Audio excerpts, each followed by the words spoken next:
درنو لیدونکو السلام علیکم. عبدالله وای د واک انحصار او د ولسمشر غني تیښته د نظام د ړنګېدو لامل شوه. له افغانستانه د ولسمشر غني له تیښتې نه څه د باندې 2 میاشتو له تېرېدو وروسته د ملي روغې جوړې د عالي شورا پخوانی رئیس عبدالله د هند له انډین ټوډي رسنۍ سره په مرکه کې د هغه تیښته د پخواني حکومت د راپرځېدو اصلي لامل ګڼي. هغه باوري دی چې د غني تیښته د دې لامل شوه چې خلک اوسنی وضعیت وزغمي.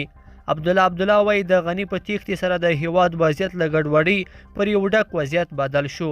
د ملي روغې جوړې پخوانی رئیس اداري فساد او د غني له لوري د واک انحصار هغه مهم مسایل بولي چې د خلکو او پخواني دولت ترمنځ د واټن د رامنځته کېدو لامل شول.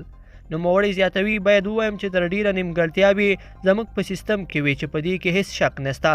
له دې ډلې یو په بل پسې ناسالمې ټاکنې پر خلکو او د هیواد پر مشرانو د غني د باور نشتوالی چې باید په ډیری دغو موردونو کې په خپله دی ګرم وبولي.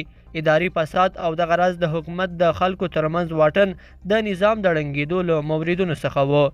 ښاغلی عبدالله په پخواني حکومت کې د سولې د خبرو د مخته بیولو پر څرنګوالي نیوکه کوي او ټینګار یې دا دی چې د امریکا او طالبانو ترمنځ د دوحې د هوکړلیک بندونه ډیر کمزوري دي. بالاخره هوکړه باید د خبرو په لړ کې شوې وای. دا هغه څه و چې ما پرې باور درلود. دا باید یوه غوره شوې لاره او تګلاره وای. د امریکا او طالبانو ترمنځ د دوحې موافقه په داسې حال کې وشوه چې د امریکا په حکومت کې دننه او د ټولو ښکېلو لوري له مخالفتونو سره ملا وه او بالاخره په هیواد کې د سولې د نه ټینګښت لامل شوه.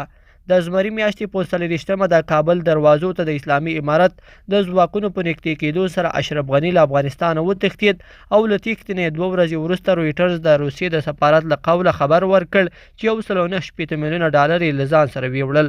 څه موده وړاندې د افغانستان لپاره د امریکا ځانګړي پلټونکې ادارې د دغې دوسیې په تړاو د څېړنو د پیلېدو خبر ورکړ. لیدونکو په دې هیله چې دا مطلب به مو تر پایه لیدلی وي. کومه ویډیو خوښه شوې ویډیو لایک کړئ او چینل سبسکرایب کړئ. تر بیا ښه وخت.